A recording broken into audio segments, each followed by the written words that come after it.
fait entendre le message du ministre québécois, le ministre Luc Blanchette, des Forêts, de la Faune et des Parcs, sur la question très spécifique de ces 18 caribous dans la région de Val-d'Or. On parle d'un caribou spécifique, d'une espèce spécifique, le caribou de l'Abitibi, en voie de disparition. On va l'écouter. Il y aura des entraves routières qui seront mises pour la mise à bas, la protection. Il y aura également un inventaire par hélicoptère qui se fera à l'automne 2018. Il y aura un meilleur contrôle des prédateurs comme l'ours et le loup. Et enfin, il n'y aura pas de coupe forestière dans l'habitat des caribous de Val-d'Or en 2018-2019. Alors, certaines mesures annoncées par le ministre, mais à terme, il dit pour vraiment être sûr de sauver le caribou, ça coûterait 76 millions sur 50 ans. Ben voilà, il dit la probabilité de réussite est trop faible, on ne mettra pas cet argent-là. Christian Simard est directeur général de Nature Québec. Je le rejoins. Bonjour, M. Simard. Bonjour. Qu'est-ce que vous pensez de l'annonce du ministre? Il a manqué un petit bout avant, c'est drôle, il a annoncé ça sur sa page Facebook personnelle. Là. C'est sans doute une nouvelle mode là, inspirée un peu américaine, parce qu'on ne sait pas si c'est un peu l'intention de Luc Blanchette ou si c'est une décision du ministre. On n'a jamais vu ça. Là. Une déclaration après un rapport préliminaire, là, je ne sais pas si vous le voyez, un petit rapport préliminaire, diagnostic, où il y a des hypothèses. Puis tout de suite, il dit, bon, c'est des sommes qui sont colossales. Et on n'ira pas là. On va prendre des petites mesurettes, mais on est sûr qu'il va mourir. On ne dépensera pas d'argent pour le caribou de l'Abitibi. On va décortiquer chacune des choses. D'abord, il parle de sommes colossales. On parle de 76 millions sur 50 ans là, qui sembleraient nécessaires pour sauver le caribou. Est-ce que pour vous, c'est des sommes raisonnables pour 18 caribous? Bien, c'est raisonnable dans le sens qu'il y a rien que 8 millions d'investissements directs sur 50 ans. L'autre, c'est des pertes de revenus estimées au niveau de la coupe forestière ou de l'industrie forestière sur 50 ans. Donc, on est dans des estimations de pertes de revenus forestiers. C'est pas des coûts directs. Les coûts directs, c'est 8 millions sur 50 ans. Certains, là, quand on regarde les vraies sommes colossales, j'entendais votre sujet sur la santé et d'autres, là, ça, il y a des sommes colossales. Mais 8 millions sur 50 ans pour sauver une population en voie d'extinction, yes, c'est raisonnable.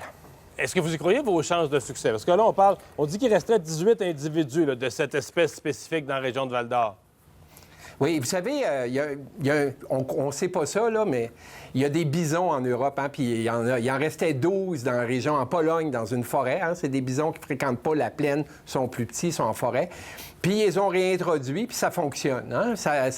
Ils ont réussi à reprendre la population. Je vous dis pas que c'est facile, je vous dis pas que c'est gagné, mais c'est sûr que si on fait ce que le ministre propose, des mesurettes, là, comme il a toujours fait, il sait lui-même, c'est sûr à 100 là, qu'il n'y en aura plus d'ici 10-15 ans. Bon. Donc, si on met des efforts, c'est 8 millions sur 50 ans, là, on est une société là, avancée, là. C'est pas vrai que c'est colossal. Le ministre est avancé trop vite, comme il avait fait pour le déménagement des caribous à Val-d'Or. Il a été obligé de reculer. Là, il s'avance trop vite. C'est une étude préliminaire, pas regardée par les spécialistes, pas par les partenaires. Puis tout de suite, là, il fait son petit show sur sa page Facebook, m'excusez, et finalement, il a été obligé de reculer au niveau de Saint-Félicien. En fait, le zoo a refusé le transfert. Et puis là, on dirait qu'il y a des boudes un peu, où il y a des pressions de l'industrie forestière, je sais pas. Puis là, il y a encore un petit coup de gueule, là.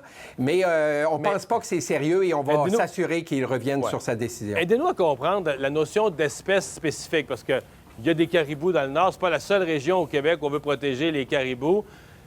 C'est une espèce, là, au sens de la diversité des espèces? Le caribou de l'Abitibi, c'est du caribou du Nord canadien, c'est du caribou du Nord du Québec. C'est pas le même caribou qu'ailleurs? C'est un caribou forestier. Il y en a ailleurs qu'à Val-d'Or, mais la population de Val-d'Or, qui était très nombreuse à une certaine époque, il n'a plus que 18. Oui, on peut dire qu'il y a d'autres caribous forestiers au Québec, mais qui sont en grande difficulté. Il y a d'autres caribous migrateurs dans la toundra, qui est une autre sous-espèce. Là, il y a le caribou de la Gaspésie qui est très menacé aussi. Mais est-ce qu'à ce moment-là, on dit, garde, on va s'occuper de l'autre caribou? Dans les faits, on s'en occupe pas.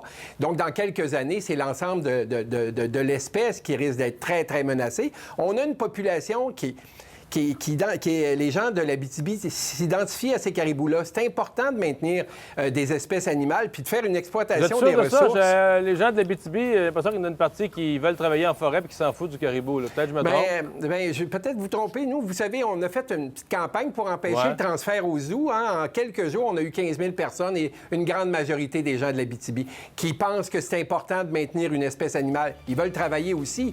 Puis d'opposer l'industrie forestière contre le caribou, c'est facile et c'est pas le cas dans les faits. C'est pas le cas. On peut faire les deux correctement. À surveiller. Merci, M. Simard. Merci. Au revoir, on s'arrête.